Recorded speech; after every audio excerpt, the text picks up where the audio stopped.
Statistik pertama yang dikeluarkan pada tahun lepas, KPM, Kementerian Pendidikan Malaysia, mengesahkan hampir 30,000 pelajar tak ambil SPM pada tahun 2022. Walaupun kita convert dalam peratusan mungkin dalam 4%, 5% saja, tapi kita lihat nilai 30,000 itu. Cuma demografi tidak dinyatakan. Tak apa, kita pegang 30,000. Statistik kedua, pada tahun 2020 hingga 2022, sebanyak 188,884 pelajar Bumi Putra menolak tawaran ke IPTA. 200,000, kita kata 200,000 pelajar Bumi Putra menolak tawaran untuk sambung pengajian ke IPTA. Yang ni dah dapat offer ni, yang tak apply tu tolak tepi lah, yang dah offer tolak. Baik, dan lebih 51%, kalau kita convert dalam statistik, lebih 51% menolak tawaran. Baik, trend ini terjadi antaranya disebabkan oleh mereka cenderung untuk terus bekerja, kerana ada e-hailing, ada bisnes online, food delivery dan sebagainya. Baik Datuk, memandang kepada situasi begini, adakah ianya akan memberi kesan jangka masa panjang kepada pembentukan ketamadunan, terutamanya survival Islam pada masa akan datang, apabila mereka-mereka ini sudah tidak berminat lagi untuk ilmu? Oh, hebat soalan ni. Siap dengan statistik ni. Okey, sebelum saya jawab ni, pasal apa? Boleh cakap utara? Faham pasal utara? Pasal apa hampa main mengaji? Pasal apa hampa main masuk universiti? Ha? Mak bapak suruh? Pasal nak kerja? Pasal apa? Cuba ambil masa Ustaz, cuba fikir pasal apa aku main? Yang betul-betulnya pasal apa? Pasal takut orang kata duduk di rumah saja, budak ni tak pergi mana? Ha? Ataupun pasal tak ada peluang, internet tak cukup di rumah, universiti banyak sikit.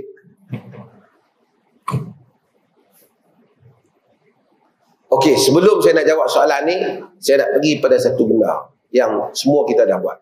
Saya nak tanya, dalam banyak-banyak doa supaya banyak boleh belajar, bagi ingat, belajar bagi lapang dada, apa doa yang dah baca? Ha?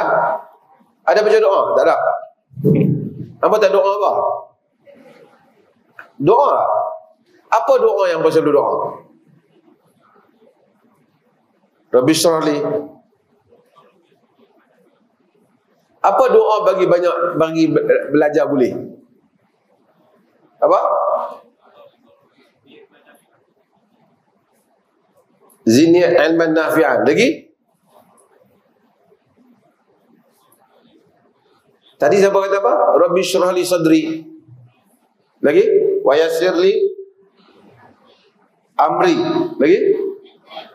Wa hlul 'uqdatan min lisani yafqahu. Ni doa siapa ni? Doa ustaz. Kalut pula. Doa siapa ni? Ini doa Nabi. Ini doa Nabi Musa alaihissalam. Doa Nabi Musa. Sebab itu di negeri Perlis ni kita pentingkan mana Ustazah Faizah ni? Mana Ustazah Faizah?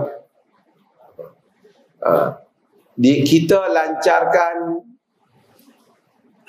Perlis berzikir, kita ajar doa-doa yang maksud, doa daripada Quran dan doa daripada sunnah. Dan kita mau rakyat Perlis ni belajar doa-doa. Antaranya doa tadi. Doa ni ialah doa yang mana apabila Allah kata kepada Nabi Musa alaihi salam, "Izhab ila Fir'aun innahu tagha." Pergi ke Fir'aun, face Fir'aun. Dia adalah tagha, dia adalah pelampau. Ini heavy task. Satu tugasan yang sangat berat. Quran kalau kita baca, nama Nabi apa yang paling banyak? Nabi Musa. Nabi Musa paling banyak dalam Quran. Sehingga ada sarjana menyebut yakadul Quran an yakuna Musa. Hampir Quran itu menjadi Musa. Kita baca surah apa? Nabi Musa datang. Baca, Nabi Musa datang. Cerita Nabi Musa sentiasa di highlight kerana dia punya struggle lawan Firaun tu sangat penting dan sangat relevan untuk sepanjang zaman untuk orang faham. Tak apa, saya bukan nak cerita apa, saya nak cerita pasal doa tadi. Bila Allah kata idhab ila Firaun innahu tagha, pergi pada Firaun, dia melampau. Nabi Musa kata apa? Rabbi syrahli, wa qala rabbi syrahli sadri wa yassirli. Rabbi syrahli sadri, maksudnya wahai Tuhanku, isyrahli sadri, lapangkanlah dadaku. Lapang dada ni bukan maksudnya ada kemudahan untuk melakukan tugas, tenang untuk melakukan tugas, berkeupayaan melakukan tugas, tak berkeupayaan daripada dalam diri sendiri. Sebahagian perkara yang kita tak dapat lakukan ialah kerana kita sendiri itu serabut. Bukan benda tu susah. Keserabutan itu ada di dalam diri kita. Nabi Musa kata, Rabbi syrahli sadri, wahai Tuhanku, lapangkanlah dadaku.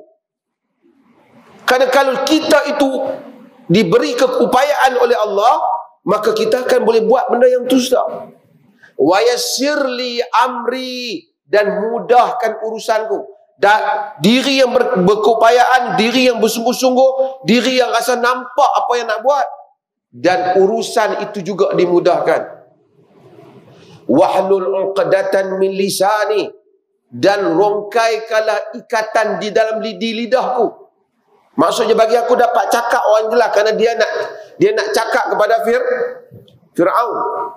Dia nak cakap kepada orang lain. Wahlul 'uqdatan min lisani yafqahu qawli, supaya mereka faham apa yang aku cakap.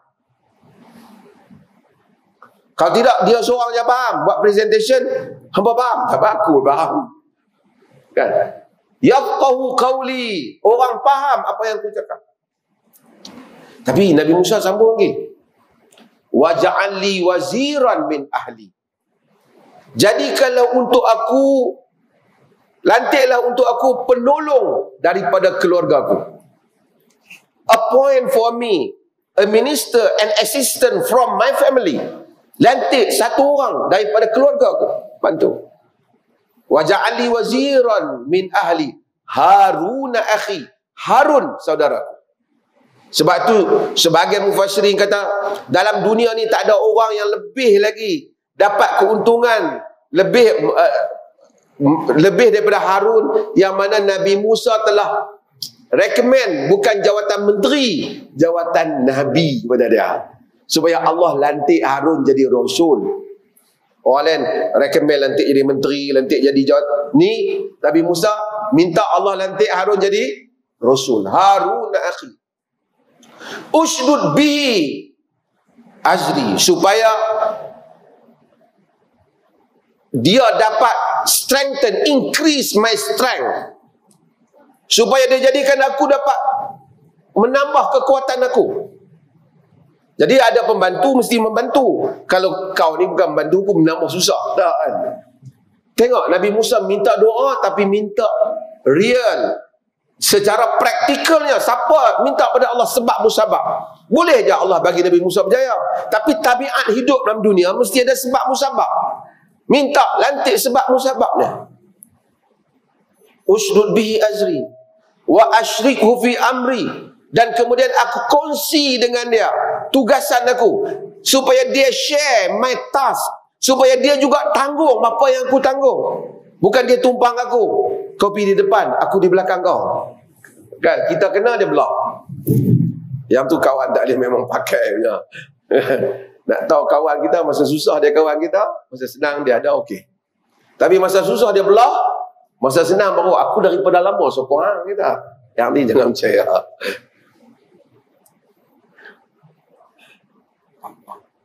Wa asyriku fi amri. Aku biar dia kongsi, dia share my task. Sama-sama dia dapat tugas. Untuk apa? Kai nusabbihaka katsira wa nadhkuraka katsira, supaya kami berdua dapat menyebut namamu banyak-banyak. Kami berdua dapat bertasbih, memujamu banyak-banyak dan mengingatimu banyak-banyak. Itu dalam hidup kita perlu doa yang betul dalam urusan kita, dan kedua teman yang betul. Faham tak ni? Kalau ada doa pada Allah bagi teman yang betul untuk bantu urusan kita. Mari universiti juga sama. Dalam sebuah dakwah juga sama. Kita minta Allah tolong kita dengan orang-orang yang boleh tolong kita. Okey. Baru saya nak jawab yang ni. Ilmu, Allah suruh kita tuntut ilmu. Tidak ada agama dalam dunia ni yang menjadikan landasannya adalah ilmu, melebihi Islam. Mula-mula surah pun daripada Iqra bismi rabbik, baca dengan nama Tuhan, read in the name of your Lord, baca dengan nama Tuhan. Awal-awal lagi. Dan Islam sentiasa agama yang evidence based. Mana ustaz, mufti, ceramah, apa dalilnya? Tak payah dalil. Tengok muka saya, terima. Tak pakai. Dia bukan sumber wahyu. Semua orang can be challenged. Boleh di challenge. Yang tak boleh challenge adalah kitab dan sunnah. Dia tak boleh kata, oleh kerana saya mufti, saya cakap apa hamba dengar, betul salah, hamba kena kira betul saja. Tak boleh. Agama evidence based. Hatu burhanakum in kuntum sadiqin. Tuhan cakap dengan orang kafir yang melawan dia, datangkan hujah kamu jika kamu orang yang benar. Untuk apa Allah nak berhujah dengan orang manusia yang dia cipta sendiri? Tapi inilah agama hujah. Okay? Come up with your argument, your evidence.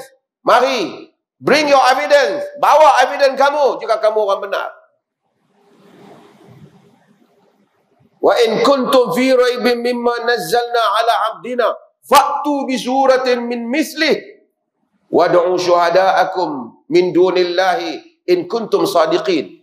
Jika kamu ragu, if you have doubt, jika kamu ada keraguan terhadap apa yang kami turunkan pada hamba kami, bagi satu surah yang serupa dengan Quran. Siapa bagi peluang?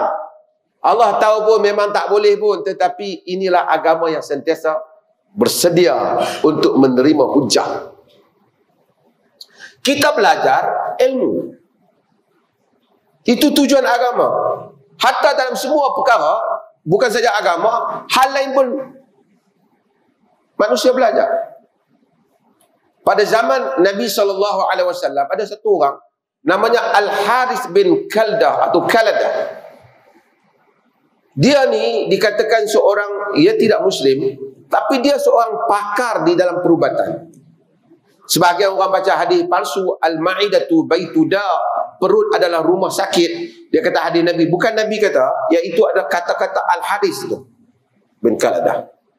Tetapi di dalam Al-Isabah fi Tamyiz Sahabah, dalam kitab yang menceritakan tentang sahabat-sahabat, dia kata dia tak masuk Islam. Tetapi Nabi sering juga menghantar sahabat pergi berubat dengan dia. Pasal dia adalah kepakaran dia. Tadi ustaz kita kata doa. Nabi ada doa, baca doa. Allahumma rabban nas mudhhibal ba's ishfi anta syafi. Banyak doa. Nabi ajar doa untuk sembuh. Tapi Nabi tak semua orang sakit Nabi kata baca doa je, nak cari ubat apa, Tuhan yang penyembuh. Tak. Ada riwayat Nabi bakar daun tertentu dan kemudian sapu. Ada riwayat menggunakan habbatus sauda. Semua benda-benda ni menunjukkan Nabi berinteraksi dengan alam. Termasuk juga ilmu engineering dan seumpama. Tak boleh kata bismillah, kereta tak ada minyak pun boleh jalan. Dia tak macam tu. Kereta rosak pun baca doa, jalan. Ini hak sekarang ni banyak-banyak Habib-habib lah, syekh-syekh yang nak buat, nak menceritakan keajaiban mereka. Nabi nak perang pun cari kuda, cari apa? Mereka semua ilmu sakti belaka. Yang kelima. Dan ramai orang terpengaruh di media sosial, ustaz ni boleh ni, tak payah mancing, pergi tepi sungai saja, ikan lompat masuk dalam perahu dia. Rubbish. Kita tak nafikan karamah kalau itu berlaku, tapi Allah tak buat karamah untuk benda-benda bodoh yang seperti itu. Bila Islam getir bertembung dengan musuh, datang pertolongan Allah. Duduk saja-saja ustaz, duduk saja-saja sambil isap rokok, boleh mari karamah, merepet. Oleh kerana itu, manusia disuruh belajar, disuruh mengetahui sebab, argument, disuruh membuat kajian. Islam berkembang.